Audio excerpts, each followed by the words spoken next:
Baik, perkenalkan nama saya Zahra Saputri Nuraini. Saya berNIM 20, 21, 27, 10, 20. Di sini saya akan mempresentasikan interview HRD di Kopi Kita. Untuk nama-nama kelompoknya di sini ada Balkah, Depi, Lulu, Rohim, lalu saya sendiri Zahra.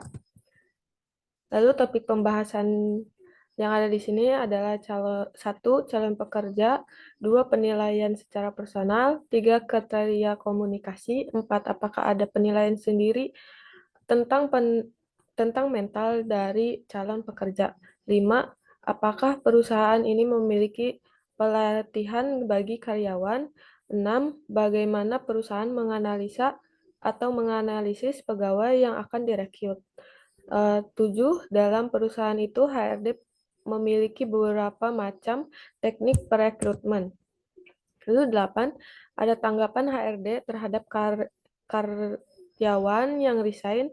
9. Tanggapan HRD terhadap karyawan yang mengalami penurunan motivasi kerja. Yang ke-10, bagaimana menghindari mismanagement dan timpang tindih dalam pelaksanaan tugas. Lalu 11, tantangan yang dihadapi HRD dalam lapangan. Lalu 12 itu penutup. Baik, dimulai dari hal pertama yang ditanyakan oleh HRD ke calon pekerja itu apa? Yang pertama ditanyakan mengenai surat lamaran yang akan ditunjukkan perusahaan pelamar, kemudian dianalisis apakah sudah melengkapi dan sesuai dengan yang telah dicantumkan. Kalau sudah sesuai dan lengkap, akan diwawancara lebih lanjut. Lalu, penilaian personal biasanya mengenai apa saja.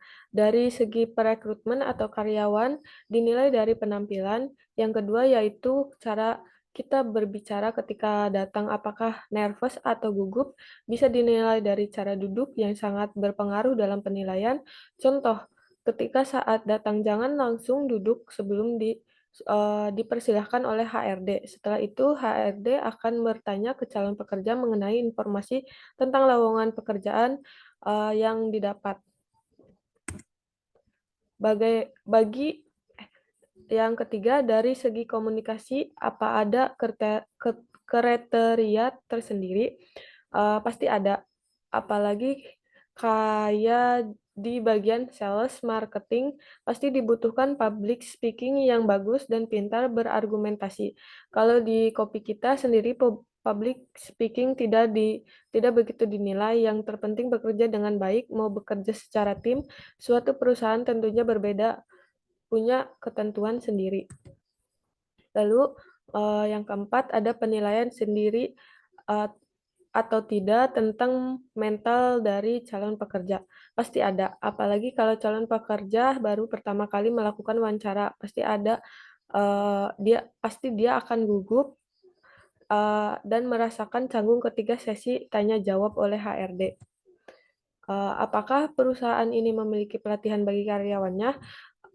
Ada pembelajaran setelah diterima. Di Kopi Kita juga ada beberapa bagian, yaitu bagian kasir, kitchen, dan waiters akan dipelajari sampai dia mengerti mengenai alur dan cara bekerjanya seperti apa. Ketika sudah mengerti dan paham, akan dilepas untuk dia bekerja secara sendiri. Lalu untuk nomor 6, bagaimana perusahaan menganalisis pegawai yang direkrutmen? Tergantung dari HRD-nya, memilih dari segi penampilannya, apakah bagus ketika nanti sesi tanya jawab, dia bisa berkomunikasi dengan baik, sopan, santun, maka calon pekerja tersebut akan masuk ke dalam daftar pekerja yang mungkin akan diterima oleh perusahaan. Lalu ketujuh, dalam perusahaan itu HRD memiliki berapa macam teknik perekrutmen. Tidak terlalu banyak, yang terpenting dari HRD itu sesuai dengan syarat lowongan kerja yang ditentukan untuk proses rekrutmen. Lalu untuk kedelapan, apakah ada karyawan yang regis? Ya, apakah ada karyawan yang regis? Bagaimana HRD menanggapi dan kebijakan seperti apa? HRD akan mengambil keputusan, biasanya HRD akan ajak untuk komunikasi apakah karyawan tersebut mempunyai masalah atau tidak dalam segi psikis atau dari segi hubungan dengan teman kerja. Kalau memang tidak ada masalah, maka HRD menganjurkan untuk lanjut bekerja dan memberi motivasi untuk semangat bekerja. Kalau ada penilaian buruk dari HRD sendiri, maka HRD akan menyarankan untuk resign dari tempat kerja. Lalu untuk nomor 9, ketika pegawai sudah bekerja dan mengalami penurunan motivasi, bagaimana HRD untuk menanggapinya? Akan dianalisa apakah penurunannya itu dari faktor internal atau eksternal. HRD sudah menilai jika ada penurunan motivasi dari karyawan, biasanya akan diajak untuk berdiskusi dan menanyakan tentang perusahaan apakah yang sedang terjadi dan HRD akan membantu. Lalu untuk yang ke-10, bagaimana menghindari mismanagement dan timpang tindih dalam pelaksanaan tugas.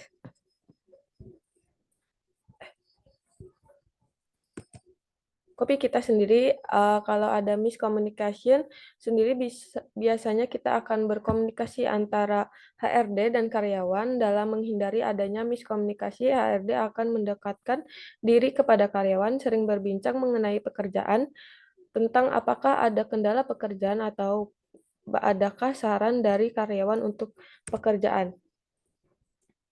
Lalu ini adalah maaf terlewat, di sini ada yang nomor 11, tantangan yang dihadapi oleh HRD dalam lapangan. Tantangannya ketika lagi pemasaran di luar, orang kan ada yang langsung menerima dan ada yang tidak. Apalagi kopi kita sendiri ada penjualan kopi, sedangkan persaingan penjualan kopi itu sangat ketat. Banyak persaingan yang menjual kopi dengan biji kopi yang berbeda, dan usaha yang kita ambil untuk bisa unggul dari pesaing yaitu menjaga dan meningkatkan kualitas kopi kita sudah miliki. Terus berinovasi agar tidak tersaingi. Dari segi harga pun kopi kita tidak menjual dengan harga yang tinggi. Harga yang ditaruhkan kopi kita sangat standar pada umumnya. Lalu ini adalah dokumentasi interview HRD di kopi kita. Terima kasih. Kurang lebihnya mohon maaf bila ada kesalahan kata ataupun kekurangan kata. Saya ucapkan terima kasih. Wassalamualaikum warahmatullahi wabarakatuh.